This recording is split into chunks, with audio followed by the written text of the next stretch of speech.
They're not just training him anymore. They're building a monster. Khamzat Chimaev isn't going into this fight alone. He's bringing the Avengers with him. We're talking about legends like Quinton Jackson. Then there's Armen Tsarukyan, TJ Dillashaw, Olympic gold medalist Abdulrashid Sadulayev, world-renowned wrestling coach Salem Nurtanov, the man who coached arguably the greatest freestyle wrestler of all time, and top-tier strength and conditioning coach Sam Kalavita. That's not a training camp, that's a superhero squad. Why all this? To beat one man, Dricus du Plessis. Dricus has plot armor. Somehow he keeps winning, even when it doesn't make sense. His coach literally uses a taser during training. And no, that's not a joke. If Dricus makes a mistake, zap. And now he fights like someone who doesn't feel pain or get tired. This is more than just a fight. This is the biggest, most intense war in the middleweight division right now. It's the fight that could decide who owns this division for the next few years. People talk about contenders like Imavov and Bo Nickal. Sure, they'll be around. Top 5 maybe. Like Jared Cannonier or Marvin Vettori. Always close, but never quite the king. Ortega and Yair are like that too. That's what Imavov and Bo might become. But the crown? That's between Hamzat and Dricus. Honestly, it's easy to forget RDR even exists when talking about Dricus. They fight so similarly that your brain just blurs them together. But if Hamzat can crush Dricus, then RDR would be next. Dricus is the bigger threat. His plot armor is thicker. He's had it longer. So how do you beat a guy like that when everyone else fails? You train like your life depends on it. Hamzat's training since the Whittaker fight has been on another level. Even back then, he wasn't messing around. He brought in elite athletes from wrestling and MMA to push him. And now, he's taken it even further. Let's talk about Sam Kalavita, Hamzat's new strength and conditioning coach. He worked with TJ Dillashaw back in the day, turning him into a cardio machine. Some people raised eyebrows because of the whole EPO scandal, but the training itself, no joke. Kalavita's methods are intense, and a lot of fighters swear by them. And now Hamzat is going through that grind. Armen Tsarukyan, who's part of the camp, revealed something interesting. Hamzat actually has to be stopped from training too much. His past health issues, especially after COVID, left him vulnerable, and apparently he doesn't know when to slow down. The man sneaks in workouts like someone sneaks in snacks during a diet. You have to watch him 24/7. He'll hit the bench press 10 times a day if you let him. Brother, I need one more set. No, Hamzat, stop. I can't, brother. And that's the level of obsession we're talking about, but this time they've cracked down. They're tracking everything, his recovery, his heart rate, his energy. There's even a device that tells them how recovered he is right when he wakes up. They're not just training him, they're monitoring him like he's a science experiment. Everything is focused on one thing, his cardio. That's the one weakness they're determined to fix. That's the one thing that can break him, because if Hamzat can keep up his pace beyond the first round, into the second, the third, the fourth, the fifth, he becomes nearly unstoppable. Some training sessions are now held at Rampage Jackson's brand new gym. Other big names are in the mix. Luke Rockhold, TJ Dillashaw, Armen Tsarukyan, even the podcast host Bear is helping out.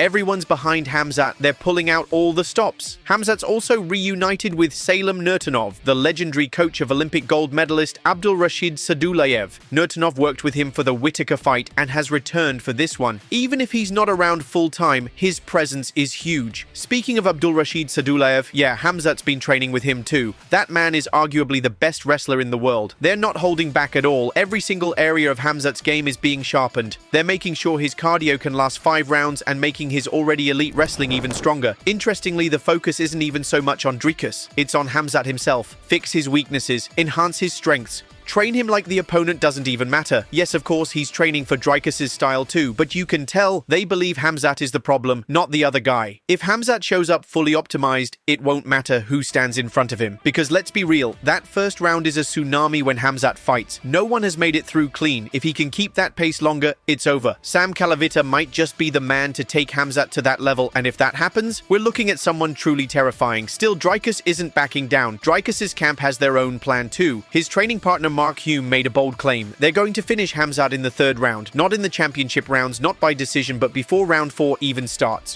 Why?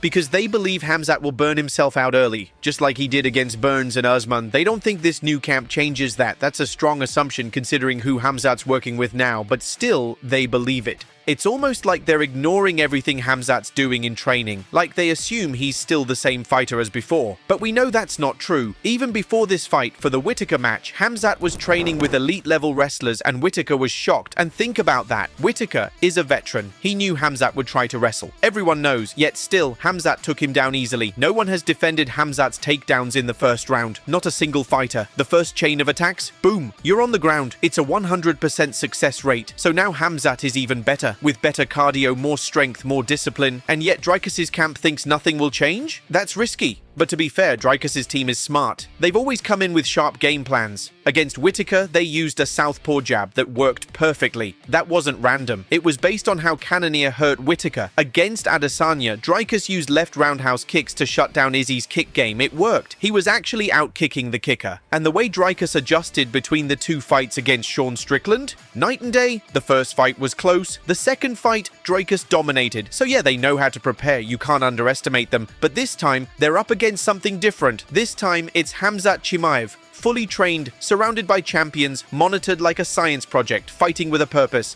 And still, Dricus just keeps walking through everything. It's like he's made of steel. His coach tases him, so now nothing else phases him. Punches, he eats them. Kicks, he walks forward. Takedown attempts, he scrambles back up. You get the feeling that his body has been shocked into a whole new level of durability. And that's not even a joke. It sounds absurd, but when you see how he fights, you start believing it. The man moves like he's immune to pain, like nothing scares him. He just keeps coming. So now we're here. Hamzat with his Avengers-level training camp. A camp so intense it's almost scary. World-class wrestlers, elite coaches, a strict program that tracks his heart rate every morning. He's not just training, he's transforming. And Dricus, the Iron Man with plot armor, tased into greatness, unbothered by danger, refusing to back down. This is the kind of fight that defines eras. If Hamzat wins, and especially if he dominates, he becomes the guy, the unstoppable force, the face of the middleweight division, the most complete fighter the UFC has ever seen at 185. People already say he's the best wrestler in middleweight history. But if he goes in there and outstrikes Dricus too, that changes everything. That puts him on a level nobody has ever reached before in this division. Even Khabib suggested something unexpected. Maybe Hamzat should strike with Dricus. If he does that and still wins, he becomes the most well-rounded middleweight we've ever seen.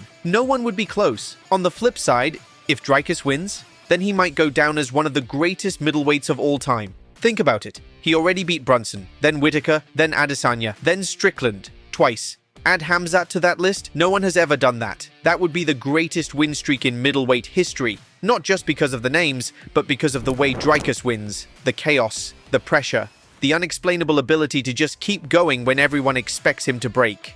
He's not just an underdog anymore. He's a puzzle nobody has solved. And maybe this fight is the one that tells us, finally, who's the true king of the division. Because beyond Hamzat and Dricus, who else is really there? Imavov? Bo Nickel? RDR? Hernandez? They're all good, but this fight feels different. It feels like it's for more than just the belt. It feels like it's for the soul of the middleweight division. And it's not just the fighters who've leveled up. The division itself is stronger than ever. Back in the day, during the Weidman, Rockhold, Bisping, Musashi, Romero, and Anderson era, it was amazing. But today, these new fighters are sharper, more athletic, more complete. This is a new age. And at the top of it, only one man will stand. Either the unstoppable storm named Khamzat Chimaev, or the iron-willed, taser-trained wildcard named Dricus du Plessis. Who survives? Who breaks? Who writes the next chapter of middleweight history? We're about to find out.